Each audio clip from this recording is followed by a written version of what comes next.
When you play Commander, we often find ourselves playing the same old strategy. You play one of the few archetypes out there, play some popular commanders with clear game plans that come along with them, and usually just repeat the same actions over and over with a conventional playstyle. Let me be clear before I go further, there is nothing wrong with this. I love doing the same thing over and over as well. It's a big reason why I love CEDH so much and playing at higher powers. But I say this to bring light to today's video topic. Maybe you personally want to be different. Bring a unique strategy to the table that most have not seen yet before. You don't have to be an inventor of the next wheel, no pun intended, but you can be someone that has a unique take on what we call Commander. Today, I'm going to be talking about how you can find, make, and test out different and unique strategies for yourself in EDH. If you guys are enjoying this content, please feel free to like and subscribe. And check out my Patreon in the link in the description, where you can get access to deck reviews, an extra video per week, and have your name at the end of my videos. Thank you to all of my patrons for your continued support.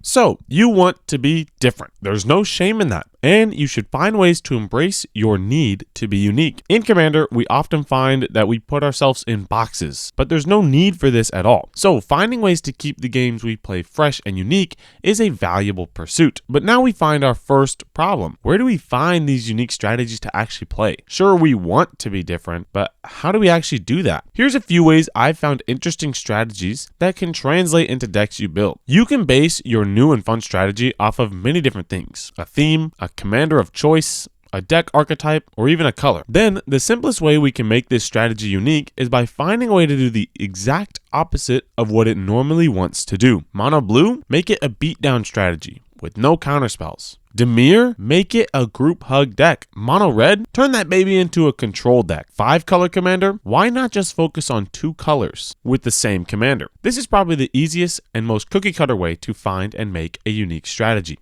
This kind of build typically breaks the color pie a bit, can use a very unique commander to suit its needs, and can run interesting cards not typically seen. An example of this would be my A&N Treasures deck. Now yes, A&N does love ramping, and treasures are kinda that, but this deck only wants to make treasures and turn them into creatures. We do this by either destroying every single artifact or enchantment on the battlefield and turning them into creatures, or by literally turning our artifacts into creatures, with just a couple of ways to actually do this. Because we're going to be making so many treasures, we put a token doubler in the command zone to capitalize on all the treasure creation we're doing. And we have a few payoffs in order to get those tokens to actually come to life, as mentioned previously. It's a pretty simple strategy, but it's one that's not really seen in Commander too often. The interesting part about this deck is finding ways to make a ton of treasures in Simic colors. While yes, there are quite a few ways of getting there, we also want efficient ways of getting there. We don't want to just add cards that give us treasures. We want to add cards that make sense in the overall context of a Simic deck that also just happen to give us some treasures,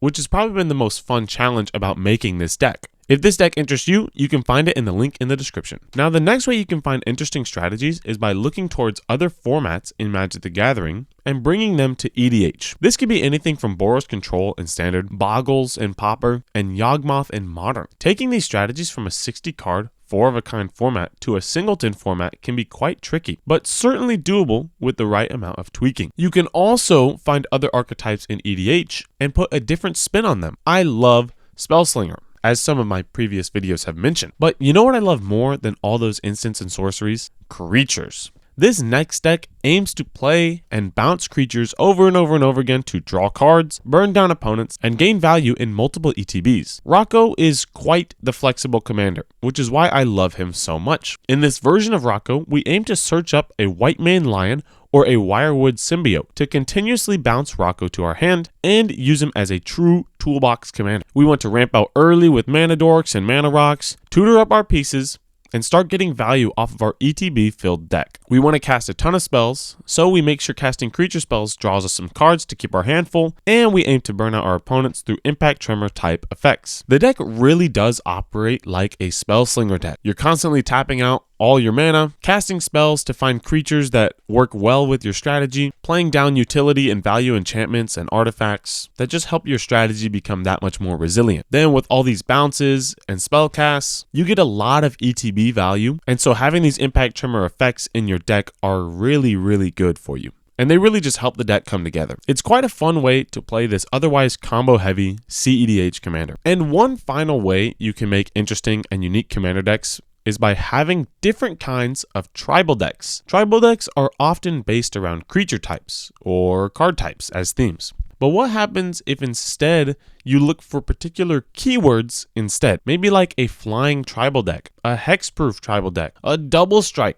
tribal deck. Maybe the tribal is an ETB tribal, where every card has an enter the battlefield trigger, whether it's a creature, artifact, or enchantment. But how would you build around it, and what commander would you use? What if every creature had flash? How exactly would you choose to build a 99 with that in mind? Tribal can certainly be boring if you're only worried about card types, but this way allows you to dive even deeper and find some pretty unique cards. For this example, I chose Hexproof Tribal. Big creatures that are hard to interact with and can terrorize a table if little to no board wipes are present. The commander of choice is Elevir, allowing to not only make my creatures that much bigger, but also providing a source of card draw in the command zone. The deck is definitely looking to grind out games as you tend to only have 1 to 2 threats on the board at any given time. However, those threats are very difficult to deal with, so you should be able to win if it comes down to just you and one other player. The deck is really simple. You want to ramp out in the early game, you cast a bunch of creatures, you cast your enchantments to help you get there even further, and now you have some 8/8 creatures that are swinging out, drawing you a card every turn, and are really hard to interact with.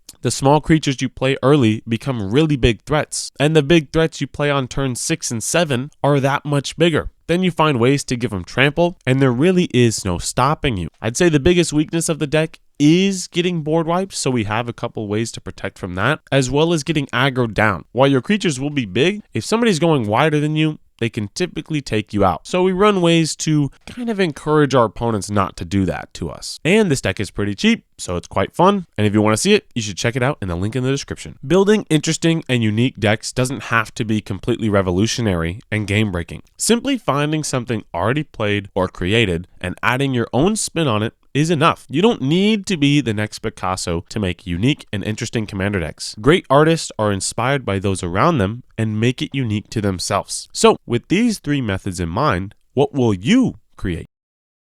Thank you all so much for watching. I really like making commander decks that are quite interesting and never really seen before in Commander. While I'm not usually the most creative person and most revolutionary person, I do think I'm pretty good at finding unique ways to tackle similar challenges that people have already faced. So I really enjoy making a ton of commander decks like this. I want to now take a moment to thank my patrons. Thank you to Red Toter, The Lassocrat, George Vazanelis, Philly123, Chris Smith, Son of Zygote, Ruby Storm, Raphael DDL, Hyo, Justin, Peachy Star, Zedok, and Aaron Fisher. Thank you all so much for your continued support. It truly means the world to me. Ladies and gentlemen, if you have enjoyed this video, please feel free to like and subscribe, and I'll see you guys all next time.